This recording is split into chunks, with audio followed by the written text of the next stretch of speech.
మానవ జీవితమే ఒక మహాభారతం, అది మంచి చెడుల రెంటి నడుమ నిత్య ఘర్షణం. చతుర్థోధ్యాయ జ్ఞానయోగ. ఇప్పుడు జ్ఞానం సంగతి తర్వాత కాదు, వెంటనే చూడాలి, ఎందుకంటే ఇది జ్ఞానయోగం.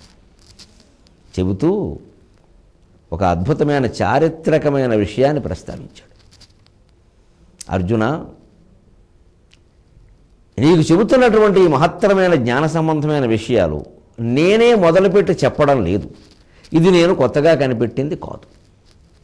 ఇమం వివస్వతే యోగం ప్రోక్తవానహమవ్యయాన్, ఇమం వివస్వతే యోగం ప్రోక్తవానహమవ్యయం, వివస్వాన్ మనవే ప్రాహ మనురిక్ష్వాకవే బ్రవీతు.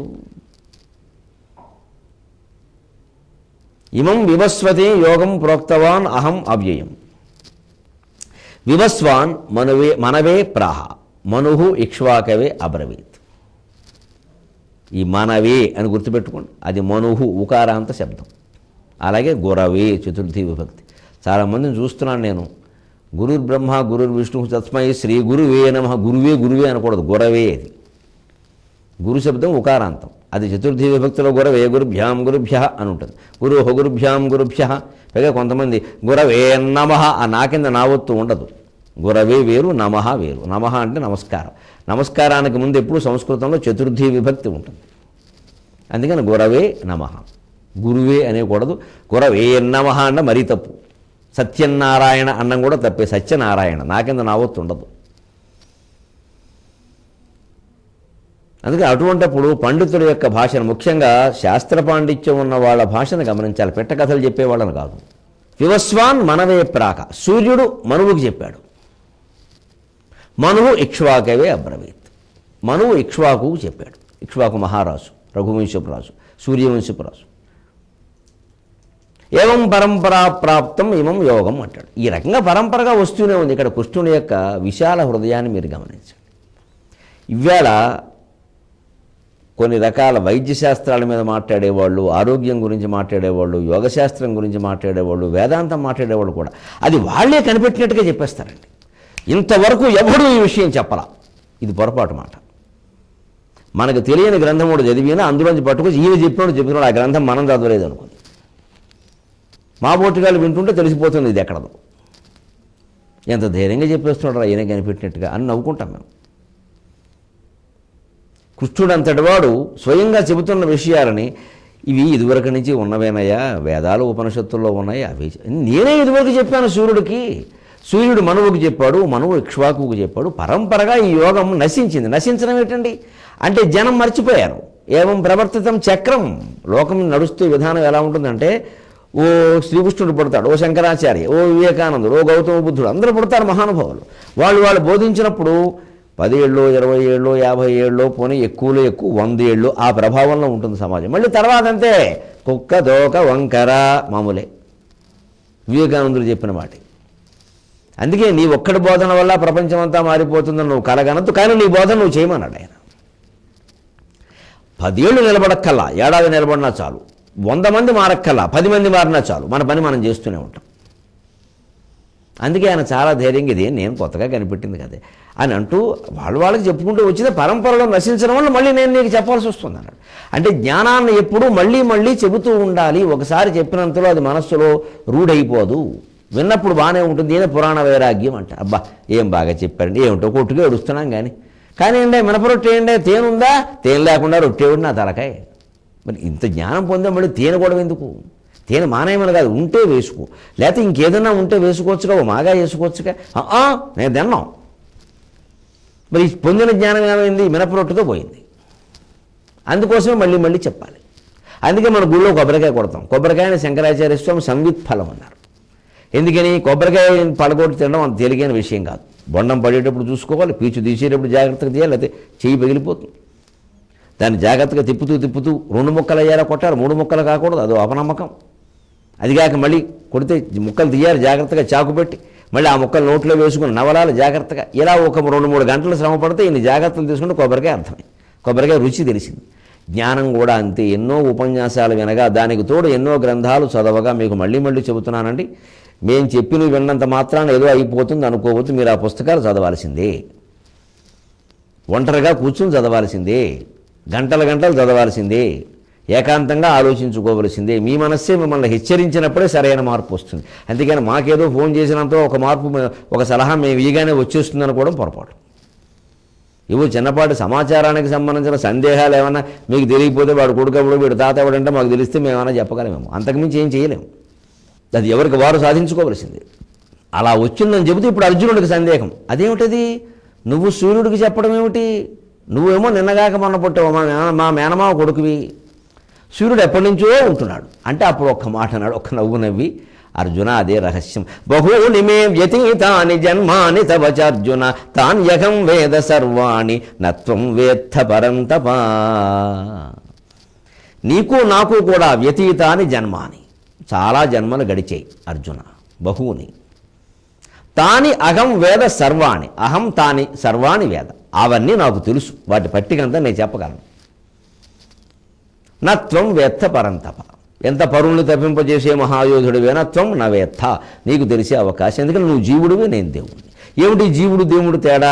ఆయన యొక్క జ్ఞాన సంపదని పూర్వంలోనే శ్రీ మహావిష్ణువు కావడం వల్ల, ఆయన ఇలా అవతరించడం వల్ల, ఆయనకి మూడో నేత్రం తెలుసుకుని ఉండడం వల్ల, ఆ జ్ఞాన నేత్రంతో సమస్త విశ్వాన్ని ఒకే స్వరూపంగా ఆయన చూడగలిగాడు.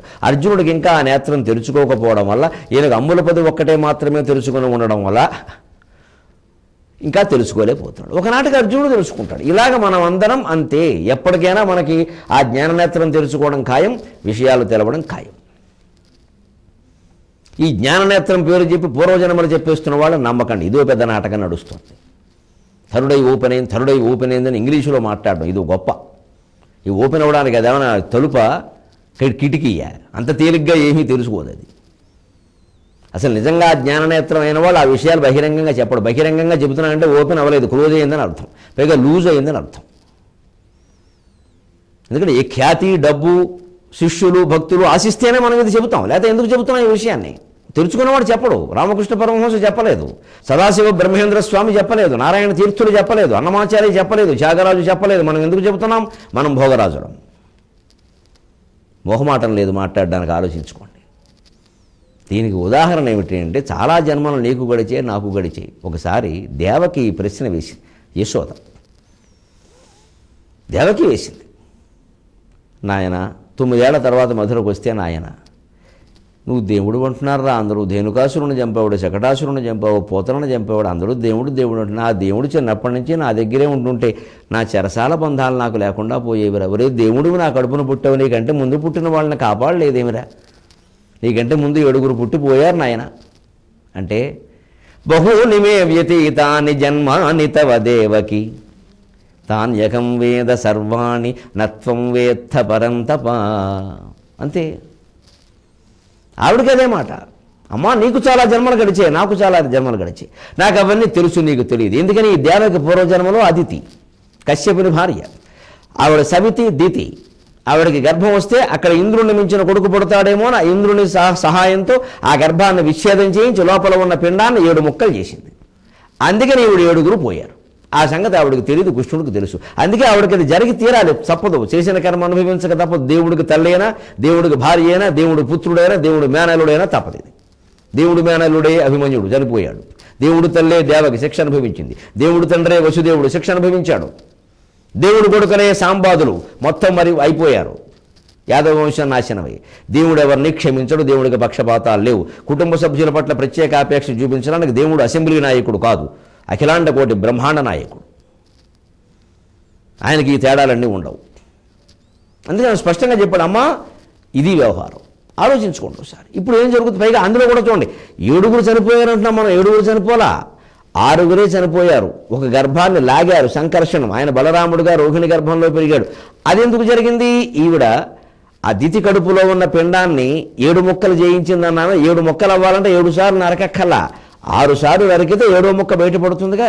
1 కొడితే 2, 2 కొడితే 3 అవుతాయిగా. అంచేది 6 కొడితే 7 6 దెబ్బలు వేయడం వల్ల 6 నరికాడు కంసుడు. పైగా వీడు 6 దెబ్బలు ఒక్కసారే వేశాడు, అందుకే వాడు కూడా 6 ఒక్కసారే చంపాడు. ఏడాదికి ఒకరిని చంపలేదు, పొరపాటు మాట. ముందు చంపనన్నాడు, 6 ఇచ్చేశాడు. తర్వాత 6 పిలిచి ఏకదమ్ముని నరికేశాడు. ఎందుకంటే పిండాన్ని 6 ముక్కలు ఒక్కసారే చేశాడు ఇంద్రుడు. తల్లి చెప్పిన మేరకే, తల్లి చేయించింది ఆ పని, తోటకూర నాడే అని. అందుకే ఆ మొక్క విడిగా వెళ్ళింది. కాబట్టి ఆ విడిగా వెళ్ళిన మొక్కే దూరంగా వెళ్ళిన సంకర్షణ పిండం బలరాముడు. ఎంత చక్కగా ఉంటుందండి జన్మాంతర కర్మ. ఇంకేమైనా చెప్పాలా కర్మ సిద్ధాంతాన్ని గురించి? యస్మాచ్చ ఏన చ యథా చ యథా చ యచ్చ యావచ్చ యత్ర చ శుభాశుభమాత్మకర్మ తస్మాచ్చ తేన చ తథా చ తదా చ తచ్చ తావచ్చ తత్ర చ విధతృవశాదుపైతి. ఇది పరమాత్మ చేసిన వ్యాఖ్యానం. ఇలాగే యశోద అడిగింది, నాయన 9 ఏళ్ళు నా దగ్గర పెరిగావు, తర్వాత మధుర వెళ్ళావు కాదన్ను. ఒరే 8 పెళ్ళిళ్ళు చేసుకున్నావుడని ఇల్లు బంగారంగా, ఒక్క పెళ్ళికి నన్ను పిలవలేదురా. మళ్ళీ పరమాత్మ ఒకటే జవాబు. ఏం జవాబు? రేపు చెబుతాను. సెలవు. ఈ కార్యక్రమాన్ని మీకు సమర్పిస్తున్న వారు Agrigold group of industries, Eversure water purifier మరియు వైష్ణవి క్యాటరర్స్. ఆస్థా ఎక్స్. మీ అభిప్రాయాలను సూచనలను మాకు తెలియజేయాల్సిన చిరునామా Bhakti TV, care of Rachana television private limited, road number 92, Jubilee Hills, Hyderabad 5,96,000. మా ఇమెయిల్ ఐడి bhakti@gmail.com. మా వెబ్సైట్ www.bhaktitv.org. Phone number 9010222333.